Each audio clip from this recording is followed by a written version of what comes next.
Oi, André.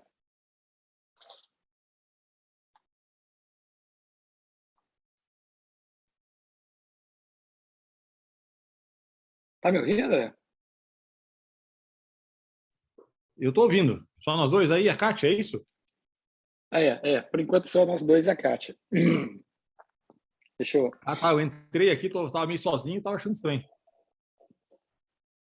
O Zé Luiz entrou agora. Você tá no hotel? Ou não? Tô no hotel, acabei de chegar agora aqui. Meu sinal tem que estar péssimo aqui na internet. Eu estou fazendo pelo celular, porque o notebook não está conectando. Uhum.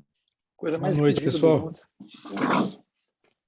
Fala, Zé. Salve, salve. Boa noite. A Kátia me mandou o link, Andrezão. Obrigado, viu? Boa. Ela adivinhou que eu não estava conseguindo entrar. Ela adivinhou. Vai. Não, Dificuldade. tá tudo bem aí com vocês, cara? Vivendo Tudo um jóia, sonho. Zé? Vivendo um sonho. Vivendo, Isso aí. vivendo um sonho. Muito bom, adorei a definição, André. É isso aí. Vivendo um sonho, ótimo. Dezão, Adorei aquela imagem. Não, deixa eu contar aquela imagem do André mascando o vinho lá com o pé lá, André. não. Que lugar é aquele, André? Aqui pertinho de São Paulo, chama São Roque, chama Vinícola Góes. Minha esposa que descobriu. Fica 50 quilômetros. Nossa, foi uma farra. Não, Que cara, legal, muito cara. pertinho da sua Bacana casa lá, aí, hein? cara. Hã? A Cecília Muito entrou aí, bacana ó. lá, hein, cara? Foi delicioso. Ei, Cecília. Bom, viu? Tem um lugar também, André, mas é mais longe de São Paulo, mas. Deixa eu ver quem está entrando aí. Ô, Zé, deixa eu te perguntar, você entrou direto? Você entrou no link direto?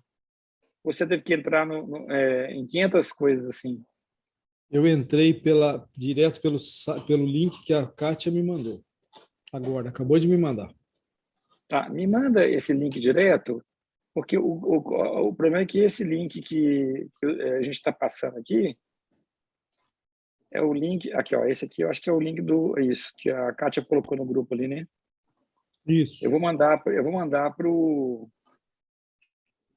Deixa eu mandar aqui pro Ângelo.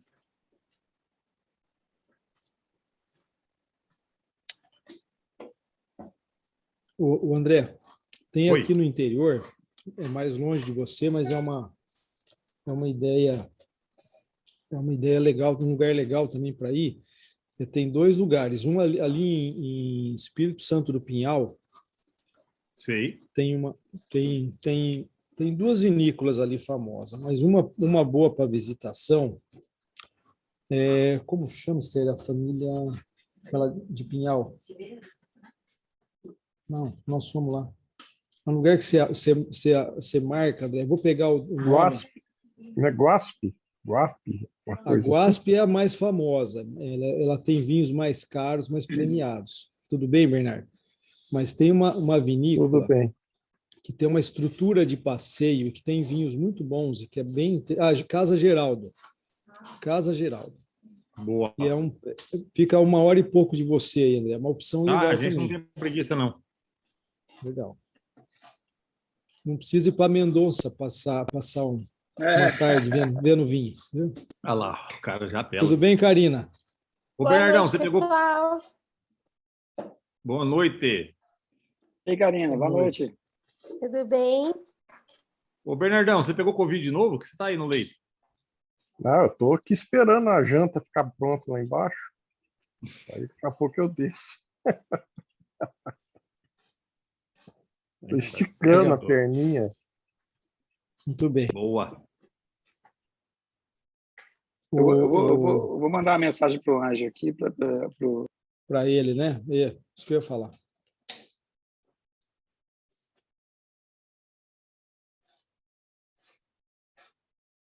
A Karina, a família dessa região aqui também, né, Karina, do interior aqui, tem essas... Outra coisa que tem no interior interessante, cara, é um circuito de queijo, André. interior de São Paulo aqui, que é ao redor da cidade aí de São Paulo, tem várias opções. Você põe no Google lá, uma delas é Amparo. Amparo tem tem um produtor famoso lá que tem um queijo premiado que é o Tulha. E na frente desse produtor de queijo lá, é um queijo de maturação de 1 ano, cara. É um belo passeio com criança também, para levar as meninas ali, é bacana. Visita Não, a André, fazenda. André, você não tem noção, você já comeu desse queijo, não? Esse queijo Tully que o Zé falou? Karina, então é perto ali da família dos seus pais, porque, enfim, é um passeio bem legal também. E você visita a fazenda. Esse queijo ele é maturado por 1 ano. Ele lembra um parmesão. Ele não é um parmesão, mas é um queijo muito gostoso, muito saboroso. Vale a pena, viu? Bacana o passeio. Não, Zé, depois você tem que contar. Em Amparo. Você tem que contar a história do queijo, Zé. O cara ganhou primeiro lugar na categoria em competição fora do Brasil, na França. Só que depois ele não tinha saído oficialmente o queijo, nem entrado da dentada pela imigração corretamente na França. Então ele foi preso, na verdade, e foi expulso da França. Então ele não pôde concorrer lá de novo, ele teve que concorrer em outros países, olha a como história. Espanha. Absurdo, e foi ganhando. É um prêmio, um queijo maravilhoso. O cara entra com queijo debaixo do braço para ir numa competição internacional. É só. Esse cara, se ele não é mineiro, Zé, ele é mineiro de coração, entendeu? Não tem condição. O cara pegar um queijo desse, botar debaixo do braço, levar lá na França, ele chegou lá em Paris com o queijo debaixo do braço, né, Zé? E dizer, não, eu trouxe um queijo aqui para participar, ganhou o primeiro lugar. É impressionante. Aí o pessoal, cadê a documentação do queijo? Como é que você entrou com o queijo, né? O cara, Fazenda Atalaia chama. Qual documento? Quer dizer, é igual mineiro, por exemplo. Tem documento? Que documento? Nada. Sai o cara preso lá. Deixa eu ver aqui. O pessoal está entrando aí. Tem bastante gente já. Ele não viu. 6 minutos, caralho. Olha o Leandro falando bobagem. Olha o Leandro. Essa voz do Leandro. Fala, garoto. Acabei de silenciar ele. Leandro, fala aí, Leandro. Tem moçada, vai ter um lançamento no Cabo Canaveral agora de um foguete da SpaceX aqui e tem um cruzeiro passando no oceano na frente e eles estão quase para cancelar o lançamento por causa desse navio que está no lugar errado na hora errada ali, porque aqueles foguetes do Elon Musk que volta e vai descer na plataforma do lado de onde está esse cruzeiro passando. O idiota perdido ali. Estão passando ao vivo. Que vai bater na Lua, né? Não sei se é esse aqui, que vai sair agora. Falta 5 minutos para sair. Tem um foguete dele que não conseguiu voltar e vai se chocar contra a Lua, não sei que dia. Sei. Olha o Angel aí. Olá, Angel. ¿Cómo está? Hola, muy bien, muchas gracias. Muy agradecido por la invitación. Muy obrigado. Saludos que estamos contentos por usted estar acá conosco. Muy bienvenido. Muchas gracias. Estamos muy felices con usted acá.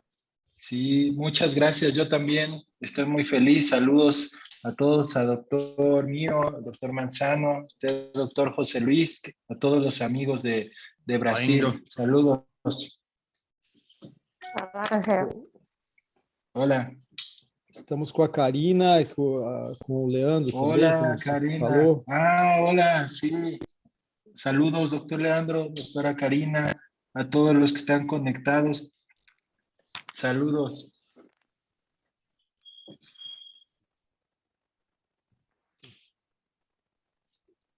Muy bien. ¿Dónde está, Estoy ¿dónde está listo. Angel? ¿Dónde está? Estamos aquí en la clínica Alive en Ciudad de México. Ah, sim. Na outra vez estava no Já Egito, voltou? fazendo Já uma voltou? vacação. Sim. Ah, sí, estaba en Egipto, sí. Una locura, pero bien, muy bonito también. Pero locura verdadera es lo tránsito de la Ciudad de México, ¿no? Sí, se parecen a Sao Paulo un poquito. Um pouquinho pior. Más o menos, ahí se parecen un poco. Ahí como en el mercado municipal de Sao Paulo y Ciudad de México en el Zócalo. Verdade. ¿Verdad? Zócalo, é verdade. Angel, vamos aguardar Sí. um pouquinho mais, uns 2 minutos, para começar. Angel, Hola, doctor. ¿Cómo está? Muchas gracias por usted estar acá conosco. No, gracias a ustedes. Es un honor para mí. Não, é uma honra para nós. Quem não sabe, eu vou deixar aqui registrado já. O professor Ângelo, agora é o presidente da Sociedade Mexicana para o Estudador, da AMED, né? Así Associação es. Mexicana para o Estudador. Foi eleito agora presidente da sociedade. Então, para nós é uma honra enorme estar. O doutor Ângelo já, de coração, já é brasileiro. Sí, ya, sí, desde hace mucho.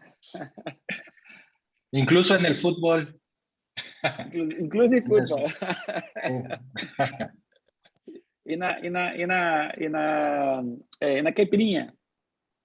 Ah, cómo no. Sí, claro. Como não? Peligrosas. Son peligrosas las Perigosas. caipirinhas. Muito perigosas. Amigo, creo que a tequila es un poco más, ¿no? No, las caipirinhas son las... Não, as caipirinhas são mais perigosas. O mescal é parecido. Mescal é um pouquinho. Sí. Para mí es peligrosa la caipirinha. El tequila y mezcal, como ya los conozco, tranquilos.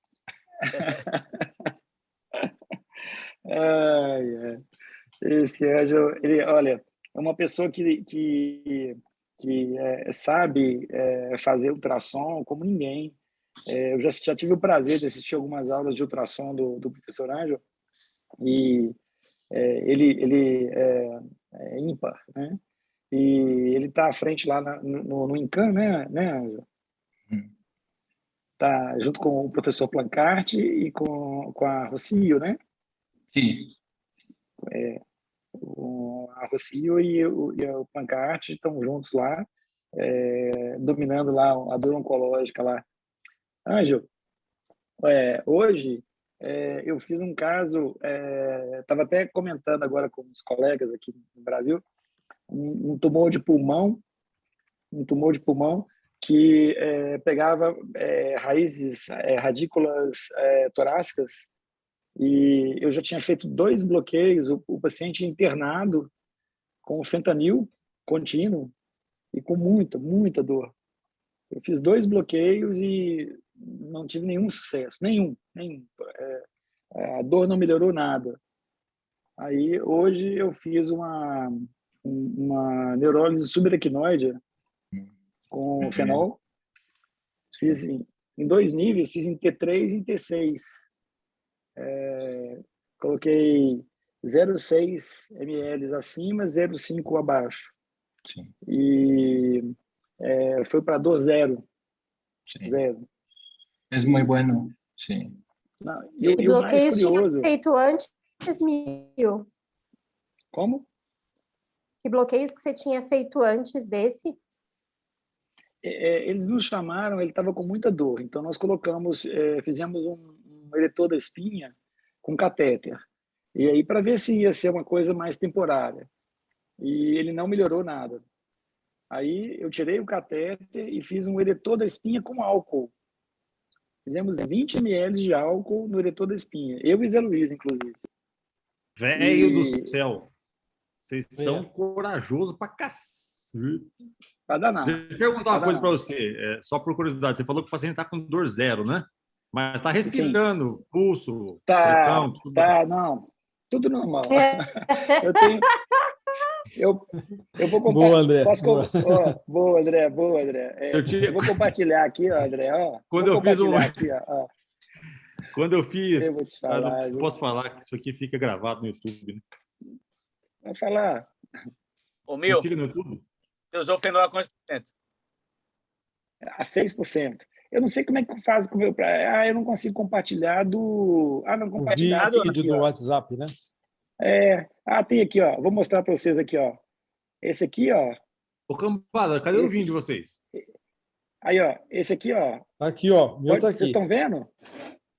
Boa. Vocês estão vendo aí? Estão vendo aí? Eu tô vendo Não. você, um mal acabado aí. Não? Não acabado? E agora?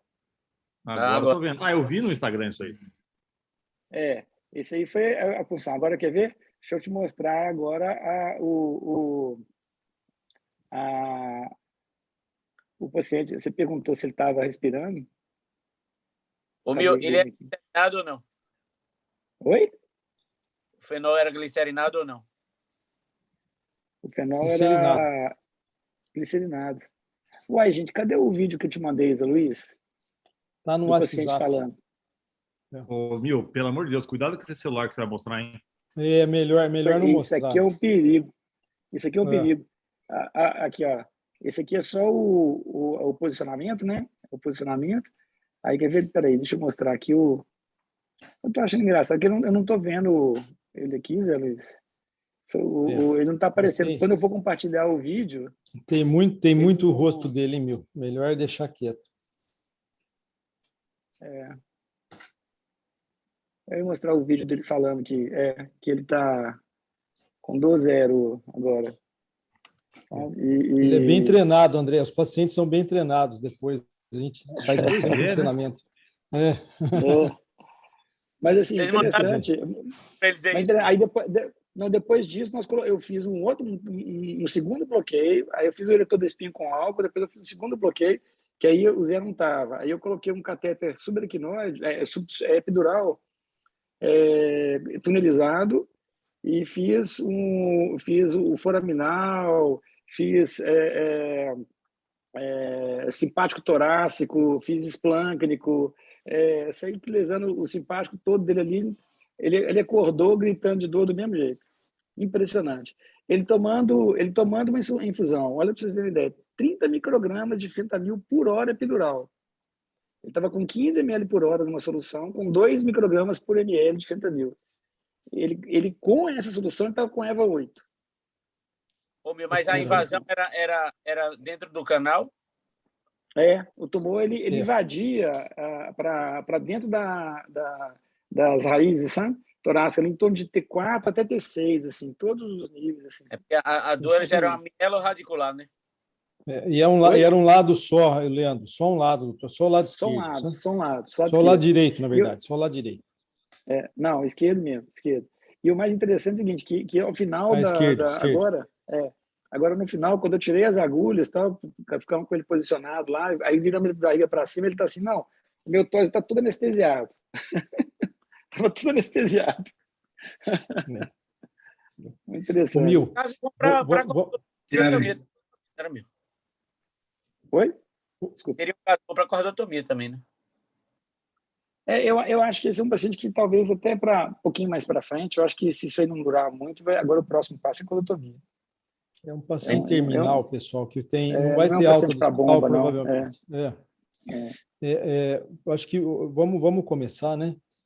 Vamos começar, deixa o Ângelo. Agradecer a todos aqui e da mesa, como eu falei, o André, a Karina, o Leandro, o Mil, e especialmente ao professor Angel. O Mil já apresentou ele bastante aí para a gente. Angel, por favor, fique à vontade, viu, meu amigo? Mais uma vez, muito obrigado, viu? O Angel é Nuevamente, uma referência mundial aí em tratamento de dor crônica com intervenção, né? Obrigado, Angel. sí, no, muchas gracias.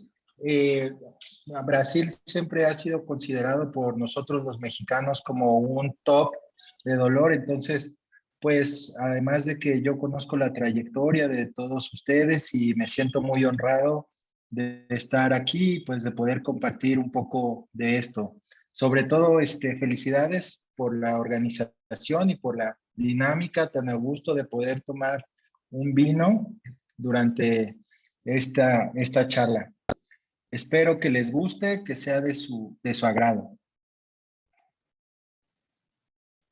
Este es el vino que estoy probando el día de hoy.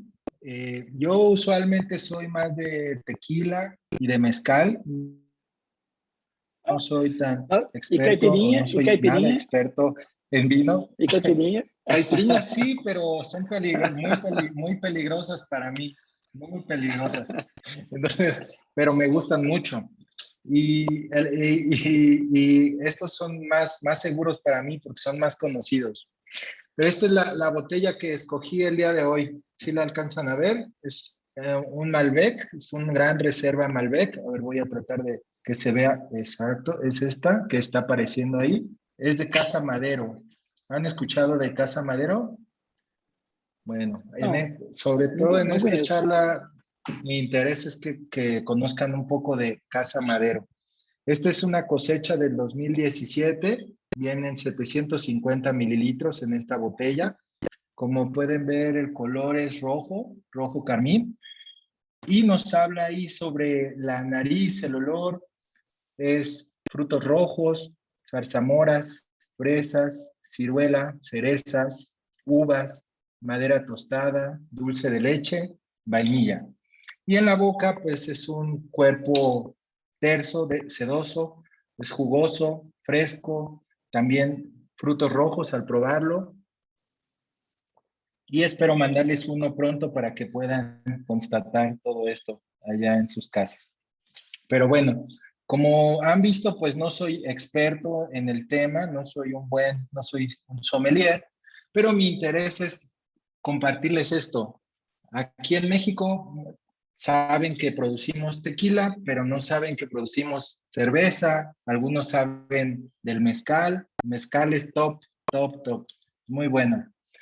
Pero bueno, vean, este es el mapa de México, y en este país son 32 estados. De esos 32 estados, en 14 se produce vino. La mayor parte donde se produce el vino se encuentra aquí en esta zona, que es Baja California. En esta zona producen el 80% de todos los vinos que consumimos en México. Aproximadamente en el país hay 200 bodegas. Y este dato es muy interesante y es de la bodega de donde sale esta botella. Es la bodega más antigua del continente americano. Está funcionando desde 1597. O sea, tiene más de 400 años funcionando, pero en forma ininterrumpida. No ha sido parado nunca desde hace 400 años. Y pues tenemos aunque no producimos tanto vino, no se exporta, pues tiene un lugar pues ahí modesto del 27 a nivel mundial. En el ranking mundial México ocupa el lugar número 27. Podemos decir que aquí en México 30% de los vinos que consumimos son mexicanos y el resto 70% son vinos españoles. Entonces, aquí un poquito de historia. Todo empezó cuando, saben, México es también un país que fue colonizado, pero a nosotros nos colonizaron los españoles. Los españoles mandaron a plantar 1000 viñas por cada 100 esclavos. Entonces, en el centro del país hubo una gran cantidad de plantíos, de viñedos. Los conquistadores españoles, estando en el centro del país, decidieron ir hacia el norte del país buscando oro, pero lo que se encontraron fueron varios manantiales de agua y vides silvestres. Encontraron que había muchas uvas silvestres. Entonces, saben que pues, la colonización se debió en gran parte a los jesuitas, a los sacerdotes, a los curas. Y estos establecieron una misión, vean, Santa María de las Parras, vean, ya tenían aquí las uvas, los jesuitas de tantas uvas que encontraron allá, y allá estaba su misión, donde se produjo el primer vino de esa región. Esto desde 1594. Ya para 1595, esta persona, don Lorenzo, le solicitó al rey de España, que en ese entonces era Felipe II, una porción del Valle de Parras, así se llama, Valle de Parras, donde está Casa Madero. Entonces el rey para 1597 autorizó que se produjera vino y brandy. Como saben, para producir el vino se necesitaba permiso desde España. Si no, España no lo autorizaba, entonces estaban teniendo, era delito. Entonces ahí, cuando obtuvieron el permiso del rey, se formó la hacienda de San Lorenzo, lo que hoy se conoce como Casa Madero. Entonces, Casa Madero en el inicio se llamó Hacienda de San Lorenzo. Y ahí tienen este documento que se llama Las Mercedes. Este documento certifica que son la bodega más antigua de todo el continente americano. Ajá. Entonces, incluso ya tiempo después de que se autorizó esto, la corona española, los españoles, prohibieron que se produjera vino, excepto para el uso de la iglesia.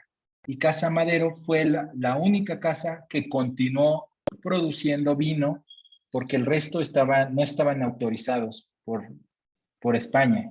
Esta es pues es una iglesia que está ahí en Casa Madero. Esto se encuentra en Parras, Coahuila, al norte del país. Esto todavía conservan, vean, los recipientes de barro donde se producía la fermentación. Tienen también visitas guiadas. Uno puede ir y degustar vino, degustar quesos, y pasa uno por las antiguas barricas que tenían y por los diferentes sitios donde producían vino antiguamente.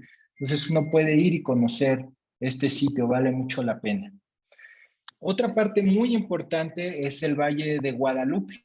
El Valle de Guadalupe es una parte que se encuentra entre Tijuana. Tijuana está en la frontera de México, y Ensenada. Tiene muchos visitantes al año, reportan 1 millón de visitantes al año para ir a ver las vinícolas, los restaurantes y los hoteles. El clima se parece mucho a Le Burdeos, al sureste francés, entonces permite buenas uvas, y hay una producción de 2 millones de cajas de vino al año. Como pueden ver, es un lugar que es bonito para ir a visitar. Y una parte importante es la parte de la cocina, porque el vino no sería lo mismo si no podemos combinarlo bien con un buen platillo. En esa zona tienen una tendencia culinaria que se conoce ahora como Baja Med. Se llama Baja Med porque saben que en México, las personas que han venido a México saben que es muy diferente una zona que otra. Alguien puede conocer México por los tacos, alguien puede conocer más el México por el mole, por el chicharrón, por las gorditas, las tostadas, las quesadillas. Entonces hay mucha variedad. Es muy diferente lo del norte que lo del sur. Así como Brasil, que hay una gran extensión y puede variar mucho la comida. Entonces, en esta zona tienen una combinación de todo lo que hay en el país y que se combina en la frontera, y entonces tenemos gran variedad de mariscos con diferentes frutas, y se mezcla como el mar con las cosas que se encuentran en el desierto. Entonces es muy rico, y les recomiendo mucho el pulpo si alguien visita. Yo he llegado a manejar hasta 2 horas para ir por un pulpo cuando he estado por allá. Entonces tenemos aquí otra casa vinícola muy conocida que se llama Monte Xanic. Monte Xanic significa en una lengua indígena la flor que brota después de la primera lluvia. Aquí, como brevario cultural, los empresarios de Monte Xanic son también empresarios de una empresa que fabrica medicamentos para el dolor crónico. Entonces son diferentes empresas, pero por un lado hay medicamentos para el dolor crónico y por otro hay medicamentos para otro tipo de dolor, ¿no? Entonces tenemos que esta fue fundada desde el 87 y hay una gran producción de vinos que tienen más de 200 premios en todo el mundo. Este es de los más famosos. Perdón. Freixenet es otra casa que esta se encuentra en Querétaro. Querétaro está a 2 horas de Ciudad de México. Uno puede llegar a Ciudad de México y manejar 2 horas. Aquí como también breviario cultural, Querétaro, en una de las concursos que se utilizaron para pues nombrar palabras bonitas del español, Querétaro ganó en una ocasión y significa como la isla de las salamandras azules. O hay quien también dice que significa lugar de piedras. Esta también tiene visitas donde vemos, por ejemplo, cuentan con una cava que está a 25 metros de profundidad y uno puede ver todas las botellas que tienen. Se caracteriza principalmente por tener vinos espumosos y el más premiado es Viña Doña Dolores Brut Natur, que esta es una de las dueñas de esa cava. Y si están por ahí, pues pueden aprovechar para ver el tercer monolito más grande que se encuentra en Peña de Bernal. Como ven, hay un pueblito muy pintoresco y uno puede aprovechar y subir, escalar este monolito que es el tercer más grande y hay pueblos bonitos que visitar. Don Leo es otra de las casas vinícolas. Esta la visitamos el año pasado con unos amigos. Esta se hizo más famosa a partir de que en el 2020 ganara el mejor Cabernet Sauvignon en un concurso en Francia y tienen también visitas para conocer la vinícola. Vean, este es el premio que ganaron. Fue un Cabernet Sauvignon de 2013, ganó medalla de oro y también ha tenido otros premios. Entonces, esto ha tenido publicaciones como de la revista Forbes. Este es otro que dudé en presentarlo porque dije, tal vez no sea buena idea. Si se llama caipiriña, van a decir, ¿cómo los mexicanos le ponen caipiriña a un vino? Qué falta de respeto.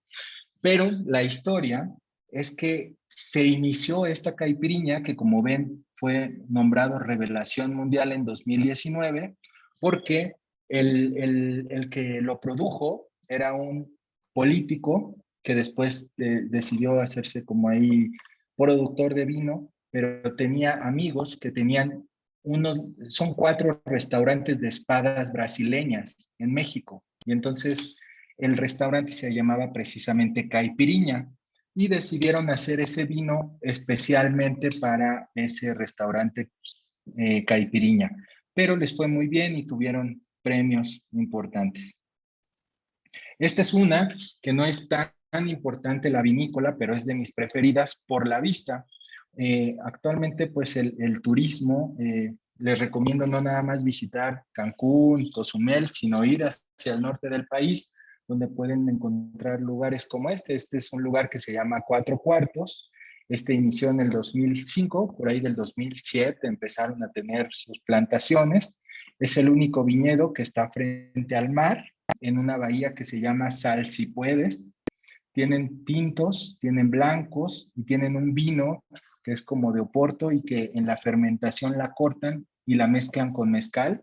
Es bueno, pero además pueden subir y tener acceso a un restaurante donde pueden degustar comida Bajamet, como las que les enseñé, y vean, es de mis favoritos porque la vista es muy buena. Entonces visitas la vinícola y después subes y tienes esta vista increíble donde puedes comer comida rica, mariscos, pulpos, y te tomas un vino o un mezcal viendo el atardecer o desde la mañana puedes llegar ahí a ver el amanecer. Ese me gusta mucho porque es un lugar bonito para ver. Entonces, les decía, en México no tenemos muchos vinos, pero para nosotros sí es importante. Para México es importante y está creciendo el vino.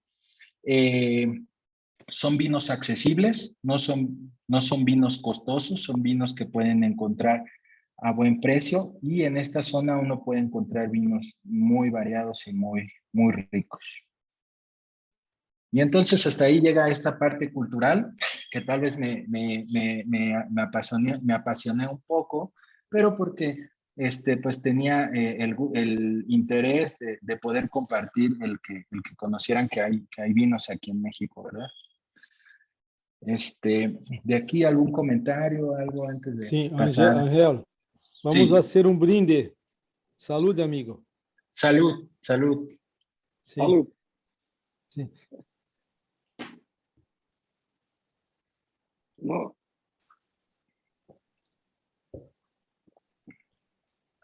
Angel, eu não sabia que havia tantas vinícolas em México. São ótimas, são ótimas, Angel. Eu conheci e fiquei muito surpreso com a qualidade de toda a produção de vinos, são muito buenos. Sí, a mí me gustan. O sea, de los vinos, cuando no tomo muy frecuentemente vino, pero cuando tomo vinos, generalmente son mexicanos porque son más accesibles, son de menor precio que otros vinos que nos llegan. Los franceses son muy costosos, lo que más nos llega son españoles. Y aquí, pues, es suficiente la producción para el consumo de los mexicanos. Los mexicanos no consumimos tanto vino, pero está aumentando. Muy bien. Sí, pode empezar a charla. Perfecto. Gracias. Muchas gracias. No, gracias. Bueno, pues quiero hablar sobre la vertebrosplastía. La vertebrosplastía en dolor oncológico es un procedimiento que yo puedo decirles, cuando roté en anestesia y fui a conocer la clínica del dolor del Instituto Nacional de Cancerología, donde ahora pues, tengo la fortuna de trabajar, fue uno de los procedimientos que más llamó mi atención, ¿no?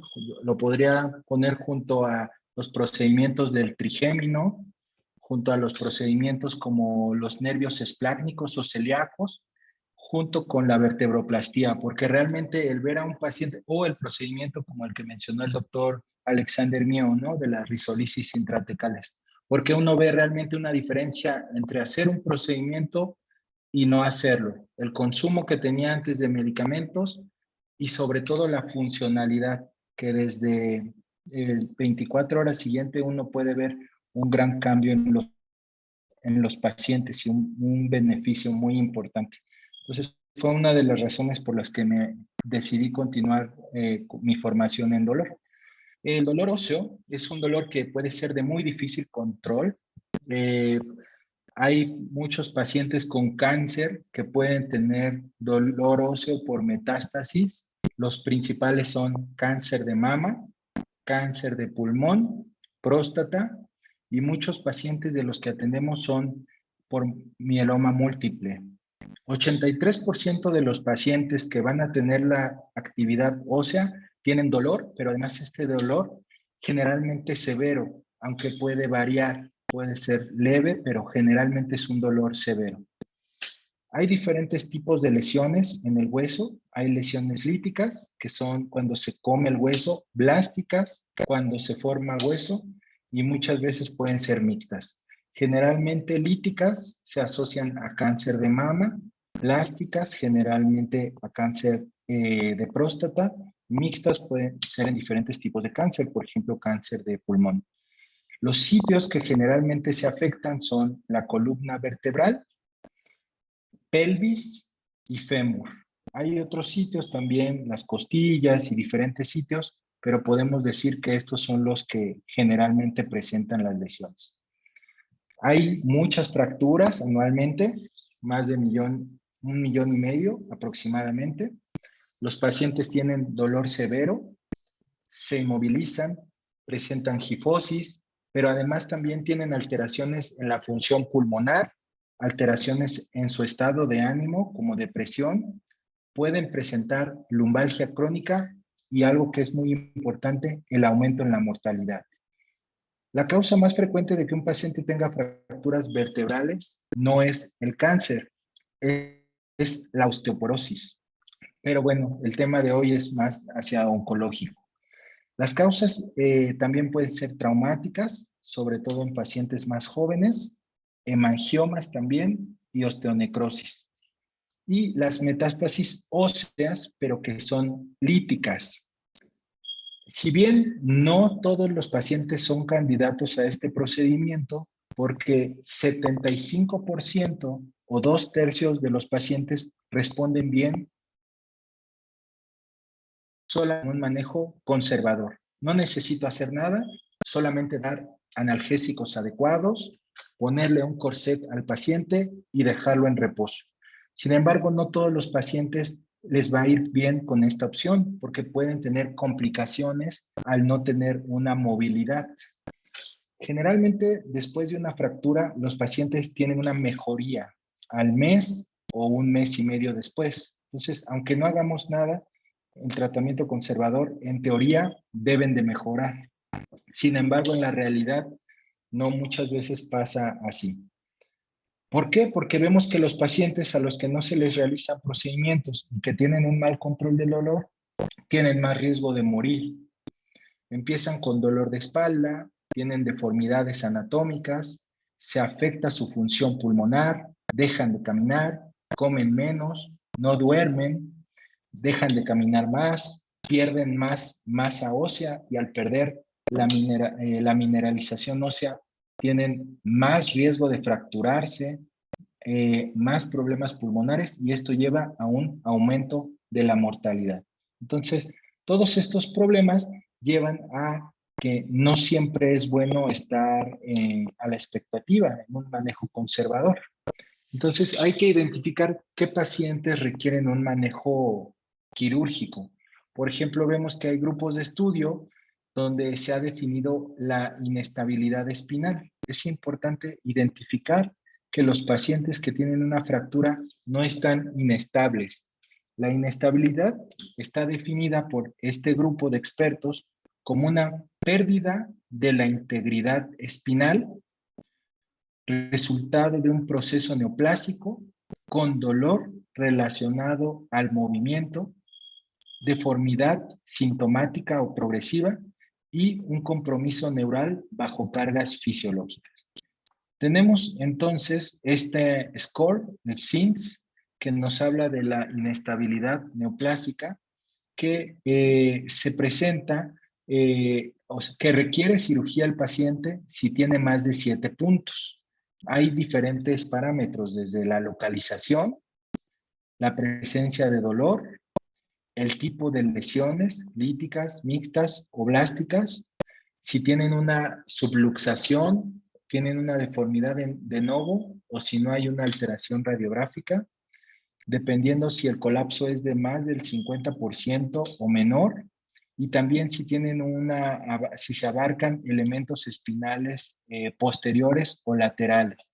Entonces, si tiene más de 7 en este puntaje, estos pacientes van a requerir de una cirugía. Hacen énfasis en que el tratamiento debe de ser multidisciplinario y que evaluar la inestabilidad espinal solamente es uno de los factores que se deben de tomar en cuenta. Entonces, es un manejo multidisciplinario para decidir si un paciente requiere o no de cirugía. Este es el que más frecuentemente utilizamos en el Instituto de Cancerología, que es la escala de Mitters, que nos da un puntaje del 1 al 3, dependiendo de dónde se localiza la lesión. No es lo mismo si es en los brazos, si es en las piernas o si está cercana al trocánter, porque hay mucho mayor riesgo de fracturarse dependiendo de la localización. También nos da más puntos el que sea una lesión lítica al que sea una mixta o una blástica. También se pueden fracturar, pero tienen menos riesgo de fractura. También dependiendo del grado de lesión que se tenga y una cosa muy importante, que tenga dolor o no el paciente. Entonces, si el paciente tiene más de 8 de puntaje de Mitters, es candidato a un procedimiento como la vertebroplastía, por ejemplo. Entonces tenemos la diferencia aquí que quisiera señalar para los que no son expertos en el tema, la diferencia de una vertebroplastía versus una gifoplastía. En la vertebroplastía se introduce una aguja, generalmente a través del pedículo, se llega al cuerpo vertebral y se rellena con polimetilmetacrilato. Esto hace que disminuya el dolor y que se haga más estable la fractura. Se estabiliza. Otro procedimiento es la gifoplastía. En la gifoplastía, antes de inyectar el cemento, se utiliza un balón, un globo, para reducir la fractura. Se dice que puede aumentar la altura del cuerpo vertebral para poder inyectar en forma más segura el cemento, sin tanta presión y con una mayor distribución. Esto es más económico, esto es más costoso. Las indicaciones de la vertebroplastía, como vemos, hay muchas indicaciones. Las más comunes son las fracturas, ya sea por osteoporosis, por trauma, por una lesión oncológica, por ejemplo, una metástasis por linfoma, por mieloma múltiple o por un cáncer que produzca lesiones líticas. Hay otras indicaciones, por ejemplo, osteonecrosis, vértebra plana sintomática, trauma o una fractura traumática no crónica o un paciente que tenga hemangiomas o nódulos de Small. Vemos aquí esta clasificación, es un intento por clasificar las fracturas y vemos que se pueden clasificar de acuerdo a este autor, Mayer, las trata de clasificar en fracturas por compresión, que vemos la forma en la que se produce el mecanismo, una compresión y lo aplasta. Lesiones por distracción, donde se separan los elementos de la columna, y fracturas por tracción o rotación, donde hay un desplazamiento lateral. Entonces, de estas, las fracturas que más frecuentemente se benefician de una vertebroplastía son las que son en cuña, como esta, o las fracturas que son en ráfaga, incompleta, perdón, unas fracturas incompletas y unas fracturas, las completas o las de pinzamiento, estas generalmente no se benefician de una vertebroplastía. Vemos aquí las contraindicaciones. Hay contraindicaciones como en todo, absolutas y relativas. Dentro de las absolutas es que la fractura no sea dolorosa. Si una fractura no es dolorosa, no se debe de realizar una vertebroplastía. O si mejora con el tratamiento farmacológico, tampoco se debe de realizar. ¿Por qué? Porque es más el riesgo que el beneficio. Cuando una fractura está inestable, tampoco se debe de realizar. Cuando hay infecciones como osteomielitis, discitis o alguna infección activa, tampoco. Cuando tienen coagulopatías o si existe alergia al cemento o el medio de contraste que vamos a utilizar. Hay contraindicaciones relativas, que es que el paciente tenga dolor radicular, que haya una extensión al canal vertebral o compresión medular, que no esté conservado el muro posterior, que estén escleróticas las metástasis o que haya unas metástasis muy difusas, más de 5.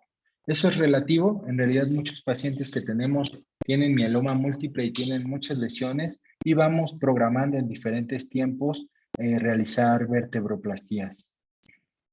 Hay que recordar que el tratamiento no nada más es la vertebroplastía, sino los pacientes deben de recibir, dependiendo del tipo de cáncer, desde quimioterapia, la radioterapia se para el control del dolor y para que no progrese la enfermedad. Y también hacer énfasis en que se puede hacer la vertebroplastía y se puede hacer la radioterapia, se pueden hacer ambos. Uno no va a excluir a otro. La radioterapia es el gol estándar, pero a veces tarda también en tener un efecto, 2 semanas, un mes en tener respuesta. En cambio, la vertebroplastía, haces el procedimiento y al día siguiente el paciente, a veces de no caminar, pueden estar teniendo una mayor movilización.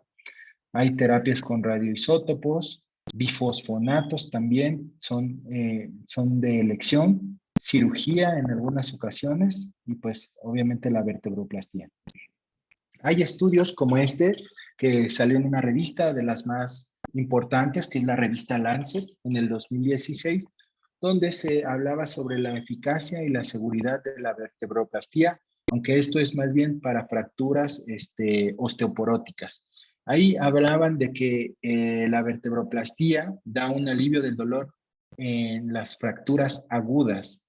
¿Cuáles son esas fracturas? Las que tienen menos de 6 semanas. Si un paciente ya tiene una fractura más antigua, no se va a beneficiar de vertebroplastía. Entonces, idealmente, los pacientes deben de realizarse el procedimiento en los primeros 4 meses que se fracturaron, pero no antes de 3 semanas de un tratamiento conservador. Entonces, teóricamente, se da el tratamiento, por lo menos 3 semanas de dar un tratamiento y si no responde, la vertebroplastía es una opción. Sin embargo, esto no aplica para todos los pacientes. Hay que considerar pacientes que tienen riesgo de complicarse por tromboflebitis, trombosis venosa profunda, neumonía o úlceras por decúbito. Entonces, aquí entran los pacientes oncológicos, porque sabemos que los pacientes oncológicos tienen más riesgo de tener una trombosis venosa profunda, tienen un estado protrombótico. Para evaluar a los pacientes es importante una historia clínica adecuada, examen clínico completo.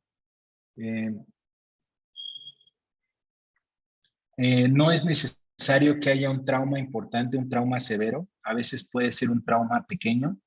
Les puse aquí esta imagen porque hay pacientes que han referido que inició el dolor después de que cargaron la bolsa del supermercado. Entonces iniciaron con dolor, se hace una radiografía y tiene una fractura vertebral y después se diagnostican con mieloma múltiple, ¿no?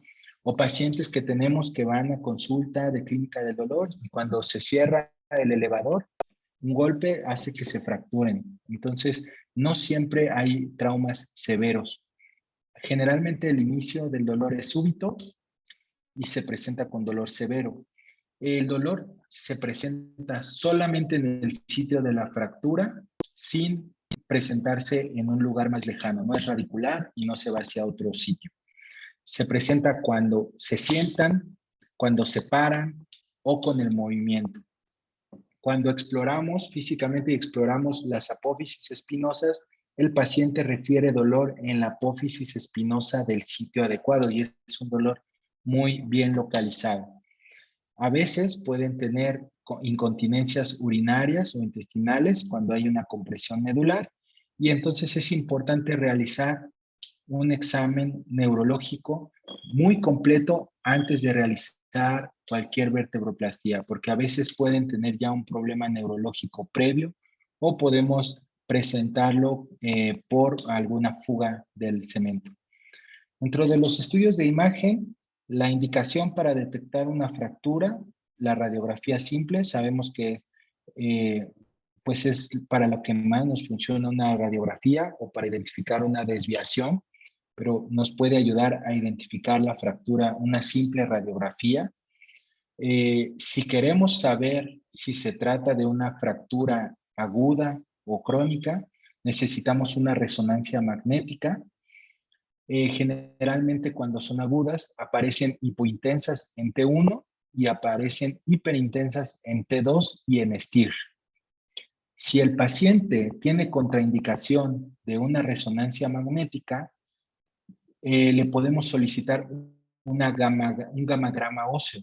El gamagrama óseo, como ven, hay proyección anterior, proyección posterior, oblicua de un lado y oblicua del otro, porque como vemos, no siempre en las proyecciones es tan evidente. Vemos aquí cómo no se identifica una fractura y en esta otra proyección sí se está identificando una fractura a nivel de T10 e incluso se ven fracturas a nivel de las costillas. Entonces puede funcionarnos, aunque no es lo habitual. Lo habitual es que usamos resonancias magnéticas o también pedimos tomografías. Si ya vimos que es una lesión aguda, pero no estamos seguros de que esté conservado el muro posterior, podemos pedir una tomografía. Por ejemplo, en este caso, se pudiera pedir una tomografía de cortes finos a nivel de T10 para identificar si está conservado el muro y no vamos a tener una fuga. Después de que realicemos una vertebroplastía, no es necesario pedir estudios posterior al procedimiento. Entonces, no lo hacemos en forma rutinaria, solamente cuando el paciente tenga alguna complicación neurológica o que identifiquemos alguna falla. Perdón. Entonces vemos una lesión aguda.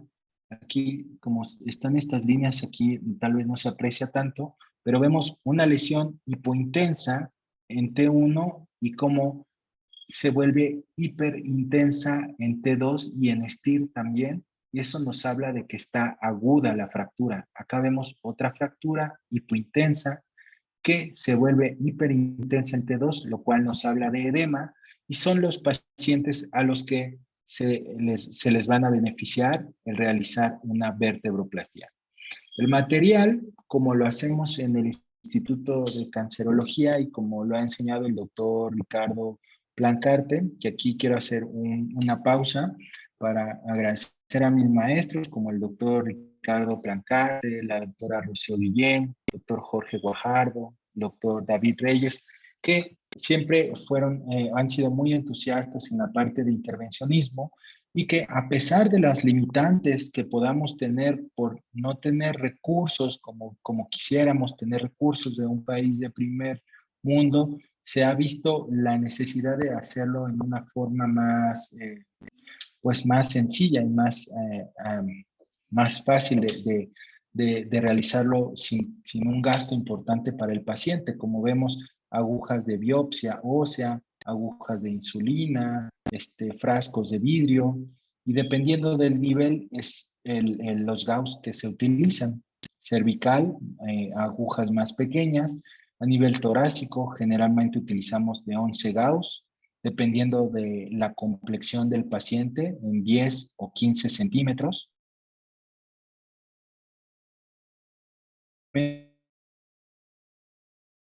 Con eso lo hacemos ahí en el hospital.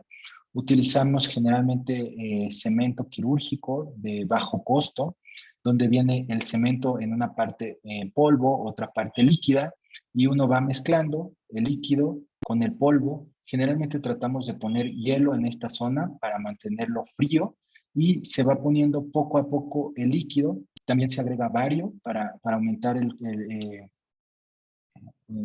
para poderlo visualizar más fácilmente en fluoroscopía, para hacerlo más radiopaco. Hay algunos cementos que ya traen varios, pero generalmente no es suficiente, generalmente no se ve tan bien como quisiéramos y siempre agregamos bario. En cuanto a anestesia, no se requiere anestesia general ni regional, generalmente es suficiente con anestesia local. Incluso ya entrando la aguja en la vértebra se puede inyectar también lidocaína en ese sitio y no es necesaria más que una sedación superficial. Utilizamos fluoroscopía, se necesita un fluoroscopio que esté funcionando adecuadamente. Como les decía, el bario, al menos 30%. Mantener hielo para refrigerar el cemento. Esta es la consistencia que debe de tener el cemento en pasta de dientes y tener adecuadas concentraciones para no hacer muy líquida nuestra combinación. Se va a inyectar. No usamos este dispositivo. Este dispositivo sé que se utiliza muy frecuentemente, esta jeringa con la cual vas girando, que es útil y es una recomendación utilizarlo, pero al no tener esto, usamos la jeringa de insulina solamente con 0.5 mililitros para tener un adecuado control de lo que se está inyectando. Entonces se inyectan cantidades muy pequeñas para ir sin no tener tanta presión y para detenernos si notamos cualquier fuga. Si el hueso está muy vascularizado, cuando inyectamos el medio de contraste antes de poner el cemento, entonces hay que esperar entre 30 y 60 segundos de la primera inyección. Esta es la venografía. Me voy a adelantar aquí un poquito. Vemos, una vez con la aguja adentro se inyecta medio de contraste y cuando se ve muchos vasos, entonces esperamos un poco. Se puede aspirar la sangre e inyectar un coágulo. Se inyecta un coágulo para esperar que se selle un poco y se disminuya, y se utiliza cemento más espeso. Si se detecta fuga, entonces se tiene que detener la inyección y se puede retirar un poco la aguja.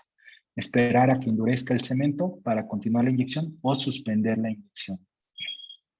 Una cosa que es importante es que no es necesario que se rellene todo el cuerpo vertebral.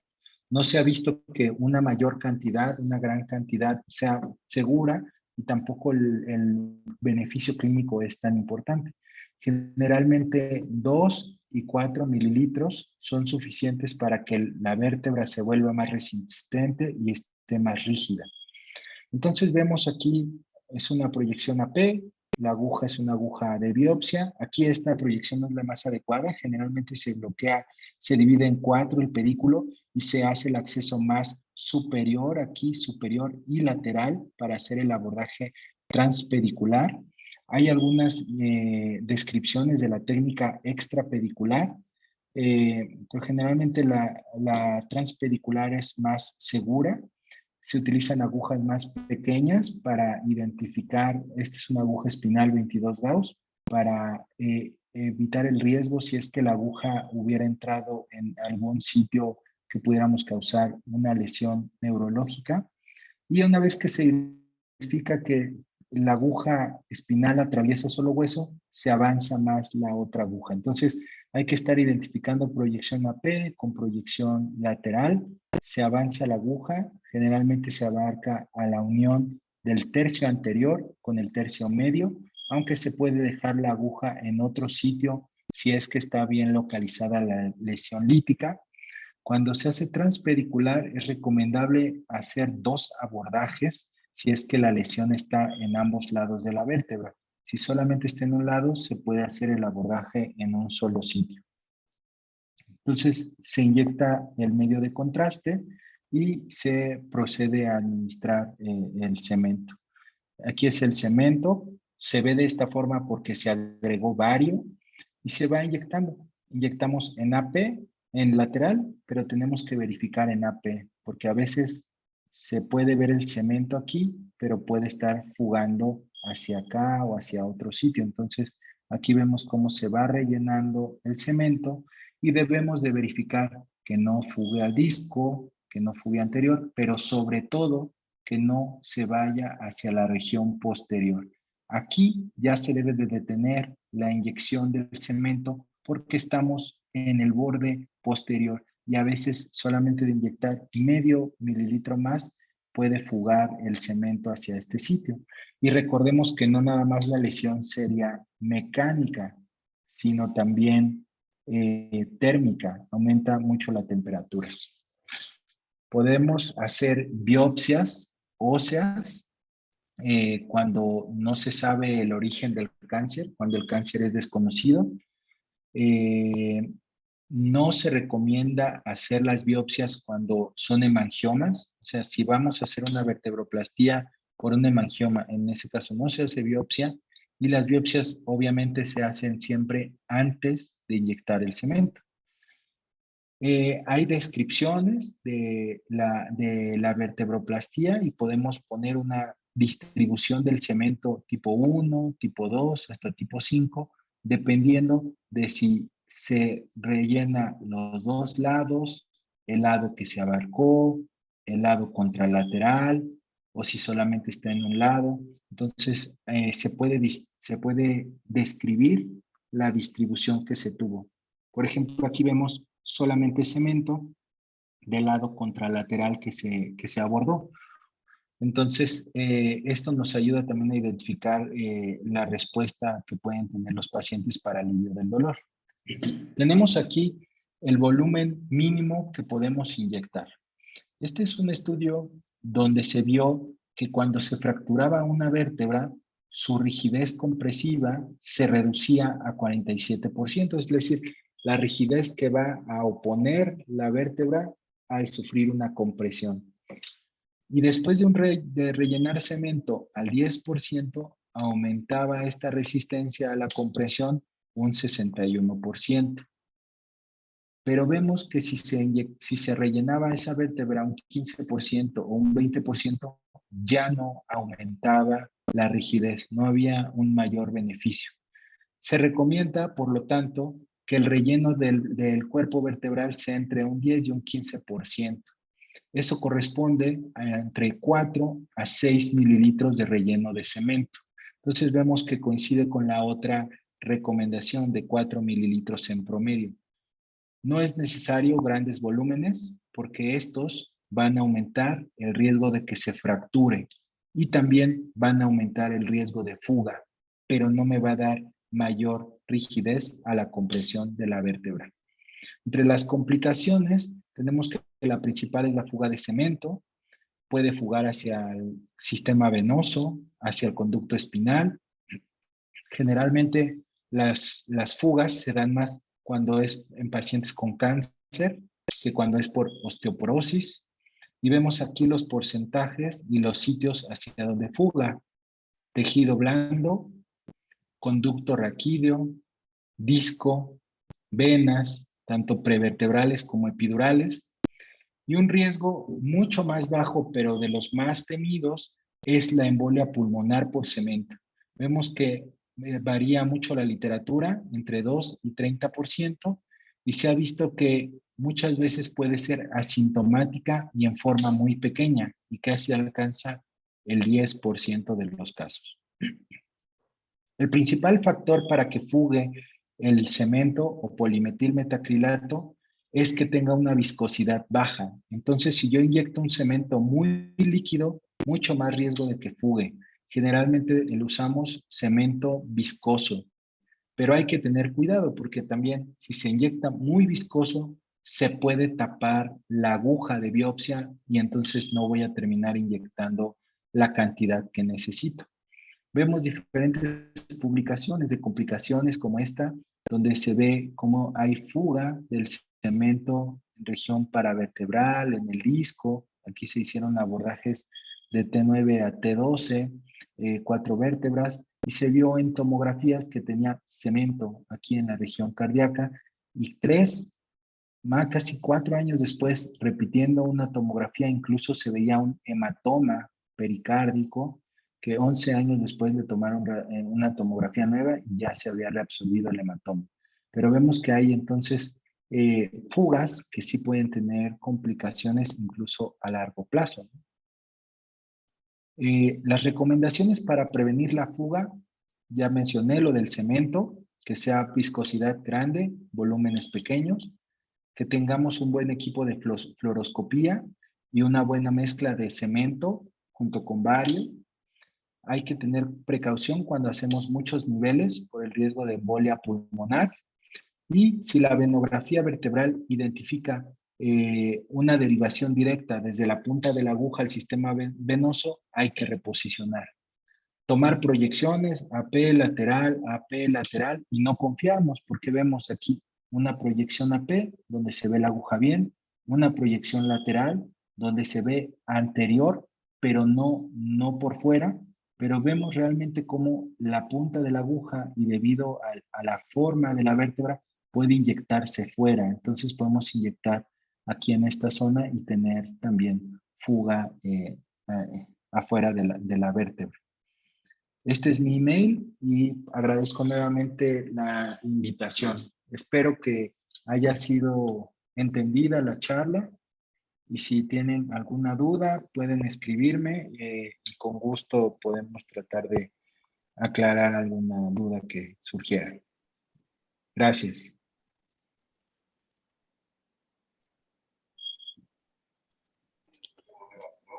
Ángel, Hola. Parabéns pela charla. Nossa, fantástico. Sim, Gracias. sim. No, muchas Muy gracias. completa. Sim. Eu costumo falar de que a vertebroplastia é o procedimento com melhores resultados imediatos que nós temos para dolor, provavelmente um dos melhores e mais rápidos. E há uma pergunta interessante que desde 2005, 2004, há também a possibilidade de fazer combinação com a ablação ou na crioterapia nos casos das lesões blásticas. Você também pensa que é possível fazer a combinação ou você prefere sempre fazer o cimento com uma opção? E também quero aproveitar pouquinho, Angel, desculpe, para também convidar o professor Reinaldo para a mesa, que é um colega do Hospital de São Paulo, do Einstein, e que está conosco, com nós outros agora. Por favor, Reinaldo, por favor, bem-vindo também. Bem-vindo. Boa noite, obrigado pelo convite. Que bacana, professor. Seja bem-vindo. Também. Angelo, por favor. Sí, sí la utilizamos, no muy frecuentemente. Acá tenemos un dispositivo ¿se puede decir marcas? O bueno, se llama Osteocool, que es introducir las agujas y antes de realizar la cementoplastía se hace una radiofrecuencia enfriada que puede controlar mejor una lesión oncológica. Te permite, en teoría, tener una mejor distribución del cemento y tener también más localizada la lesión. Yo creo que es una muy buena opción. Sin embargo, se necesitan todavía estudios para identificar si hay una diferencia importante entre realizar osteocool o solamente utilizar una vertebroplastía sin osteocool. En mi conocimiento, puede ser que me equivoque, pero no hay como un estudio donde se vea un beneficio mucho más grande. En mi opinión, sí puede haber un beneficio porque puedes localizar mucho mejor la lesión y tener más localizada hacia dónde vas a producir la lesión de un problema oncológico, sobre todo, por ejemplo, en casos, por ejemplo, cuando está afectado el pedículo o estás en una región más posterior y que quisieras tener más control del área que está provocando una lesión. Pero sí la tenemos, es costosa, es más costoso para nosotros, por esa es la razón por la que la usamos menos, pero sí es una buena opción si se cuenta con el recurso.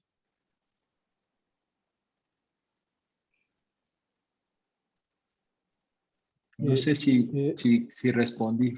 Sim. E os outros da mesa aí, o que pensam quando indicam a combinação ou somente? Porque também o que a gente lê é que normalmente os melhores resultados são com a combinação das duas técnicas, né? Porque inclusive diminui a recidiva tumoral, etc. Então, no final, acaba sempre a vertebroplastia parecendo ser uma base importante para o tratamento mesmo, né, da patologia. A crioterapia, nós ainda não temos a crioablação, né? A crioablação nós ainda não temos ainda como vinculada, né, pela ANS aos nossos planos de saúde. Então a gente tem muita dificuldade em conseguir a crioablação, mesmo tendo às vezes pacientes. Então às vezes assim, eu acho que é uma questão de adequação para a expectativa, né? Quando você tem uma lesão, né, com um alto risco de extravasamento, por exemplo, né? Quando você tem uma lesão que você tem a possibilidade de extravasamento para a medula, eu acho que nesses casos a crioablação ela pode ser bem interessante, talvez até porque como a gente usa de forma diferente da vertebroplastia somente, a gente acaba usando a fibrilação junto com a tomografia, o que acaba nos dando um pouco mais de manejo, né, no trabalho, mas assim a proteção que você precisa, né, para o primeiro eixo, ou para a raiz, ou para aquele segmento de maior risco, ele acaba sendo exatamente por causa da temperatura que você pode atingir. Na cria, você pode atingir halos, né, de 20 graus, 40 graus, e com isso você vai aumentando a área de expansão, né? Então, você acaba tendo necessidade de ter um controle mais estrito da sua área de lesão, né?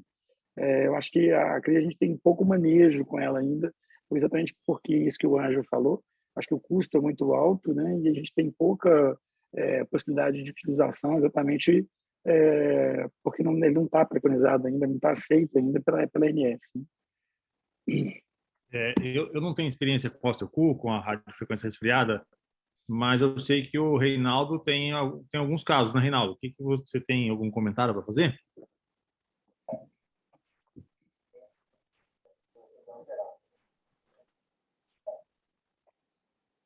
O Reinaldo está fechado seu microfone, a gente não está te ouvindo. Então, eu tive a oportunidade de utilizar em 3 pacientes, aqui no Einstein, o osteocu, durante a vertebroplastia. Os casos eram casos assim com câncer de mama, pacientes com uma doença avançada, um comprometimento importante, e posso dizer o seguinte, eles já tinham feito a radioterapia, porque a minha primeira opção é sempre a radioterapia. Nós temos um controle muito grande, uma precisão muito grande, um número de problemas colaterais, de efeitos colaterais numa radioterapia que nós não conhecemos ainda no osteocu. Esses 3 pacientes, os tumores progrediram, então não foram suficientes para controlar a progressão do tumor extracortical. A vertebroplastia acabou funcionando, mas não houve um controle. É muito difícil dizer realmente se houve ou não houve um efeito específico do osteocu. Mas eu acho que assim, é uma alternativa bastante importante, muito boa, muito boa. É claro que a gente fica um pouco preocupado também do tamanho da bola, da esfera que a gente chama, que é a mesma que acontece na crioterapia, acontece no osteocu. O tamanho da esfera, o controle da esfera. Existe um termômetro que a gente pode colocar ali, mas é tudo muito empírico e, eu não sei, é como disse o professor Ângelo, ainda não existem trabalhos comparativos, não existem trabalhos suficientes para a gente ter uma segurança absoluta. Então, assim, eu acho que é uma técnica que veio, vai trazer algum benefício, mas ainda não é a minha técnica primária de opção. Eu usei, então, e tenho utilizado, e eu acho que eu indico, nos pacientes que já fizeram a radioterapia. Tá? E aí não poderiam ter outras doses de radioterapia. Eu queria completar, Reinaldo, que também é uma outra indicação, são lesões mais localizadas, né? Se pegam aqueles pacientes com grande disseminação óssea, com metástase avançada, uma tumoração avançada em vários corpos vertebrais, você já perde a indicação, né? Então, ele tem uma especificidade. Então, eu fiz alguns casos fora do Brasil e fiz alguns casos no Brasil, sacoplastia com radiofrequência antes. Como eu disse, a CRIO são nos casos de tumores blásticos, né? Porque a radiofrequência tem que somente ser indicado em lítico, senão o aparelho não liga, porque a impedância fica alta. Então, você tem que fazer sempre a indicação baseada no tipo tumoral e sempre pensando em lesões localizadas. Essa que é a diferença. Se você pegar numa área mais ampla, não tem por que fazer, eu acredito. Acho que é a grande diferença, a grande fator para a gente ter uma indicação melhor também seria isso, né? Sí, algo que quisiera, perdón. Solo quisiera complementar una cosa que a veces preguntan si se puede hacer la radiofrecuencia y no hacer la inyección de polimetilmetacrilato. No. Siempre que se hace la osteocul o la radiofrecuencia intravertebral, siempre se debe de hacer también la inyección de polimetilmetacrilato, porque si no hay mucho riesgo de que se fracture como eso va a producir una lesión y una quemadura, se debe de rellenar siempre con cemento, si no se aumenta el riesgo de fractura. Solamente me faltó complementar essa parte. Queria perguntar a sua experiência em casos de osteoma osteoide e se você prefere a fluoroscopia, a tomografia, ou você tem a oportunidade de trabalhar com equipamento que tenha as duas tecnologias numa máquina só? Sí, doctor, muy buena pregunta. No tengo experiencia con osteoma osteoide y fluoroscopía. Definitivamente siempre preferimos fluoroscopía. Se me hace más fácil, más dinámico, pero podría decir que cuando preferimos la tomografía es para sacroplastías. En sacroplastías hemos visto mayor dificultad técnica, un poco más de fugas, y la experiencia nos ha llevado a que más la sacroplastía por tomografía y las vertebroplastías generalmente por fluoroscopia. Ok. Gracias. Posso fazer um comentário? Há aproximadamente um ano, nós temos disponibilizado no Einstein, no centro cirúrgico, o OARM, que é uma tomografia intraoperatória. E eu já vinha fazendo as vertebroplastias e cifoplastias na tomografia, seguidas por tomografia. E realmente, agora com o OARM, facilitou muito a precisão, a segurança, porque você tem um plano axial que você não consegue na radioscopia. O plano axial é muito seguro na hora que você faz. Os esses aparelhos novos de tomografia intraoperatória, eles fazem, inclusive, a função de radioscopia. Você pode injetar acompanhando a injeção do cimento, que é a grande vantagem da radioscopia. Então, você pode ter um módulo radioscopia, e ele funciona muito bem. E tem a grande vantagem, que eu acho, que é a não receber a radiação. Você faz uma primeira aquisição e todo o procedimento é feito sem você receber a irradiação da vertebroplastia, que é um dos grandes problemas deste método, da vertebroplastia ou cifoplastia. Então, eu acho que realmente uma das grandes vantagens, o que tem me motivado a aprender a utilizar a tomografia intraoperatória, é o fato de nós, a equipe inteira, não receber a irradiação. É muito bom. E além do que, a precisão é muito grande. Não muda o tempo cirúrgico, a facilidade é bastante grande. Então, essa é uma das considerações. Interessante, né, Reinaldo? Eu faço muito hemodinâmica, Reinaldo. E a hemodinâmica faz a aquisição em 3D, ou seja, já faz a tomografia também, né? Então, a gente tem também essa combinação aí, ajuda bastante. A hemodinâmica, eu aprendi a fazer a vertebroplastia com um colega chamado Eduardo Noda, que é eu acho um expert em vertebroplastia, é um radiologista intervencionista e mexe muito com neurocirurgia.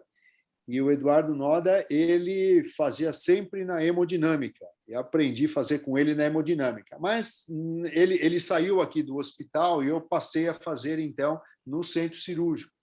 E, realmente, no centro cirúrgico, quando era só a radioscopia, não era tão eficiente quanto na hemodinâmica. A hemodinâmica é muito mais rápido, muito mais preciso, né? Mas agora, com o OARM, com a tomografia, eu acho que eu voltei a ter a segurança e a precisão que tinha na época que eu fazia com o Dr. Eduardo Noda, lá na hemodinâmica.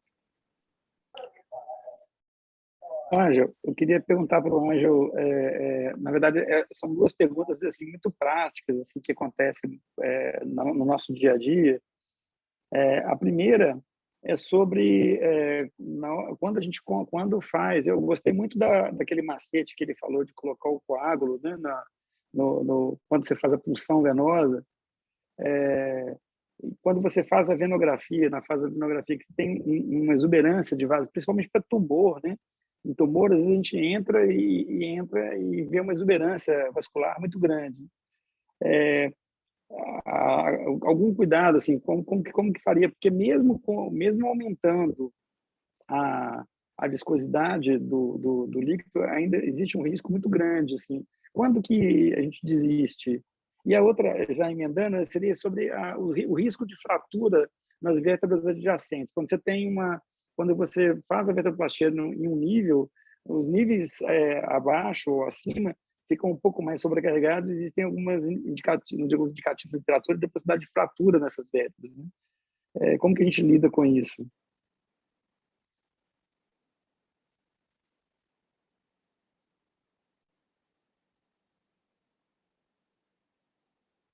Você não me ouviu? Angel, eu acho que não está tá aí. fechado o seu microfone, Angel. Ele está Gracias. aí? Gracias, Karina. Sí. Perdón. Disculpen. Doctor, sí, cuando son por osteoporosis, como bien dice, no hay tanta captación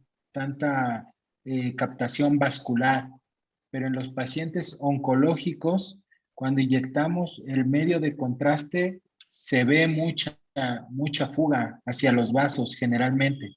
Es lo más habitual, que inyectamos medio de contraste y se ven muchos vasos. Pero hay algunos que es demasiado, que apenas ponemos medio mililitro y se ve mucha fuga. Entonces, desde que se entra en la vértebra con la aguja de biopsia, aspiramos sangre, aspiramos con una jeringa de 5 mililitros, aspiramos esa cantidad de sangre y esperamos a que coagule. Esta técnica pues nos la ha enseñado el doctor Plancarte y la utilizamos a menudo para inyectar antes ese coágulo con sangre más, ya un coágulo, para posteriormente inyectar el cemento y esperamos a que el cemento fragúe más, a que se haga más denso.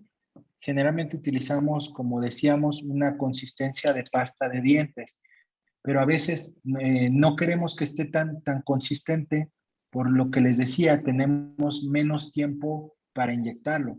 Pero en los casos en los que vemos mucha fuga al cemento, a las venas, inyectamos primero el coágulo y después inyectamos lentamente, muy despacio, el polimetil metacrilato y esperamos un poco. Y si hay fuga, nos retiramos un poco más y lo ponemos lentamente, pero hay que esperar.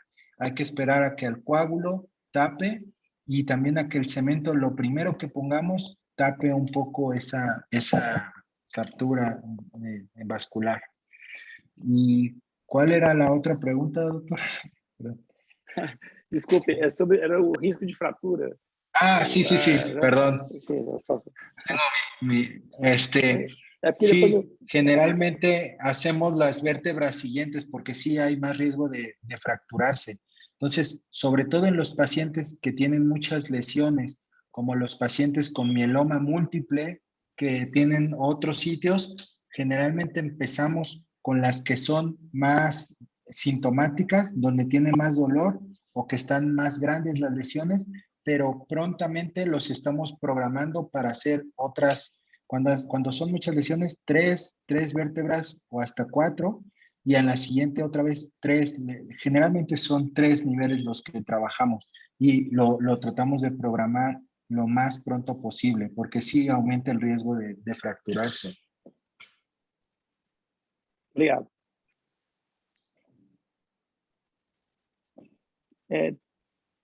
Tem uma pergunta aqui, pode fazer? Tem o Mário Paz perguntou aqui, apesar de não ser o assunto, ele perguntou no nosso chat, ele perguntou sobre as femoroplastias. Quais são as quantidades de cimento e por onde, qual é o ponto de entrada? Vocês fazem a entrada superior, fazem a entrada inferior para fazer as femoroplastias? Sí.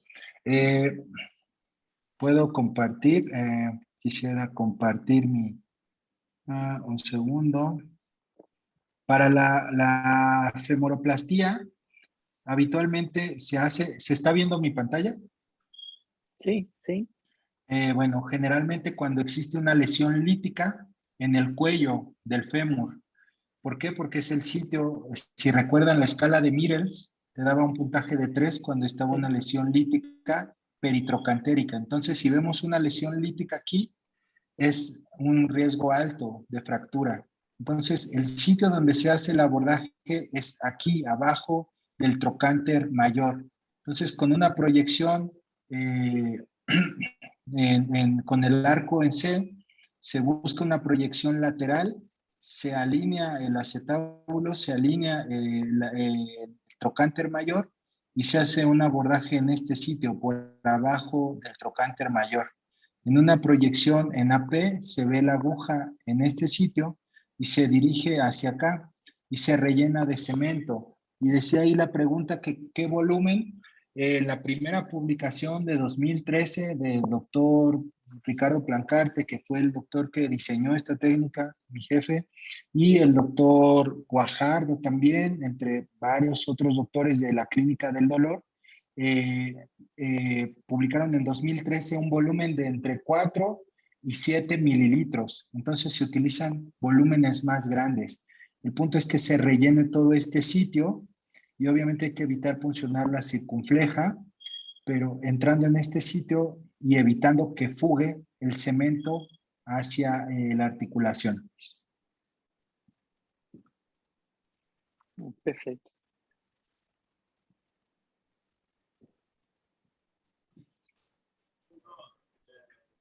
Salud. Um comentário para o Dr. Ângelo, pode ser? Saúde. Como? Quem falou?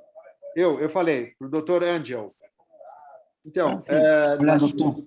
na sua apresentação, você disse que fica preocupado com o extravasamento do cimento.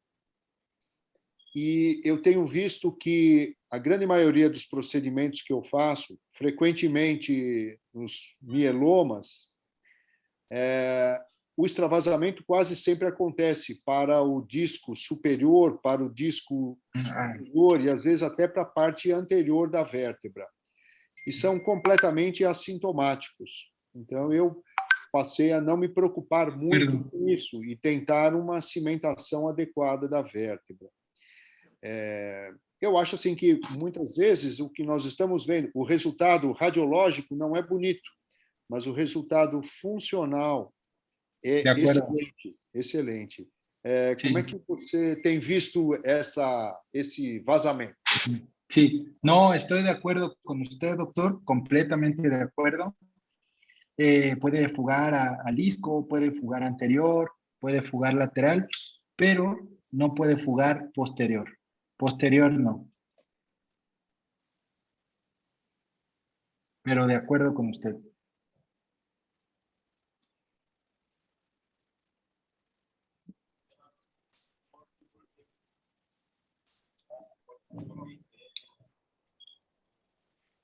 Um pouco. Muy bien. Bom, André, quer acrescentar alguma coisa, André? André, Karina. Vou chamar a Karina e o André, né? Eu só queria saber do Angel se ele biopsia. Ele falou que não biopsia as questões de angioma, né? Mas se ele biopsia todas as vértebras que ele faz para possível osteoporose, sem suspeita clínica de câncer específica. No, generalmente cuando hacemos los procedimientos ya tienen un diagnóstico bien establecido en nuestra clínica y no hacemos biopsias. La indicación sería si tiene un dolor oncológico, si tiene un diagnóstico de cáncer de un primario desconocido, se puede tomar una biopsia, pero no hacemos habitualmente biopsias. Generalmente los hacemos en pacientes ya diagnosticados, que incluso ya han sido programados para el tratamiento gold standard, que es la radioterapia.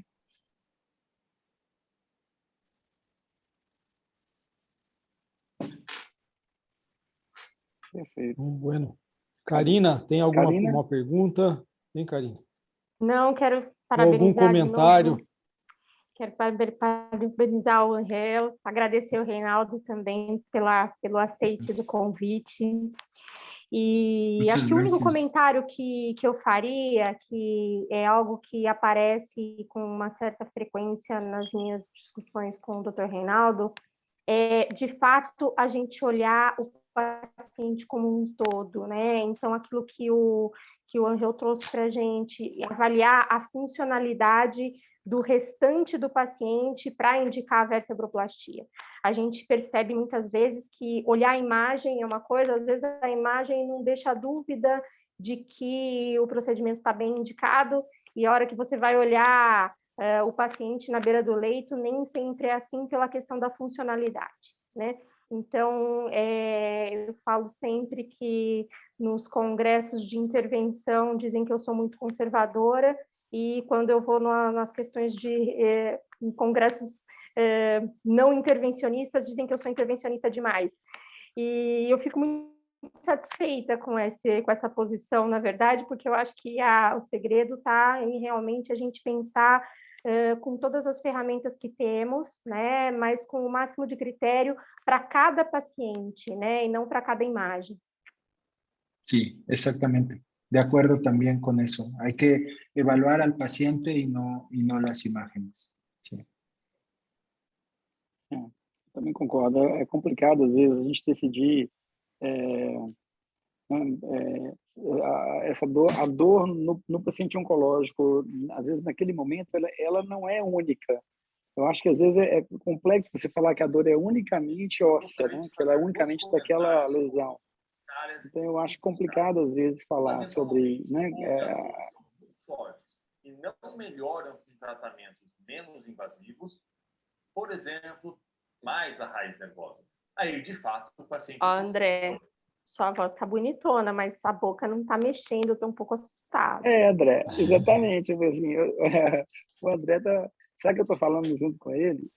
O André está meio ventrílogo hoje, né, gente? Eu tô... tá meio... Cada um tem um talento, né?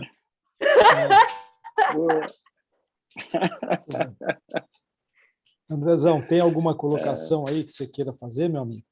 Não, estou na paz. Então, tá bom. E o Leandro? Leandro está vivo aí? Está online ainda? Fala, meu amigo. Não, eu estou bem satisfeito aí com a apresentação. Quero parabenizar o Ângelo, porque realmente foi de maestria a sua apresentação. E o Penhoari, mais uma vez, brilhando aí na Sobramide. Muito obrigado, Ângelo, por estar com nós outros. Não, graças a vocês. Tá bem, Ângelo, muito obrigado, viu, meu amigo? Obrigado de coração, muitas graças por ter vindo conosco acá hoje, viu? Buenas noches. No, gracias a ustedes. Gracias a ustedes. Los espero acá seja en México. sempre bem-vindo acá. Gracias. Igualmente ustedes acá. Los espero para ir por unos vinos mexicanos. Isso. Vamos ao México tomar um vinho. Ângelo, muito obrigado. Tá bem. Brinde. Um abraço. A vocês. Obrigado. Boa noite a todos. Obrigado a todos. Boa noite, pessoal. Boa noite a todos. Grande abraço. Boa noite, Karina. Boa noite, obrigado, boa noite, pessoal. Prazer em vê-los. Obrigado, professor. Muito obrigado pela sua presença. Obrigado, Reinaldo. Obrigado. Prazer, sempre. Obrigado. Obrigado. Saludos.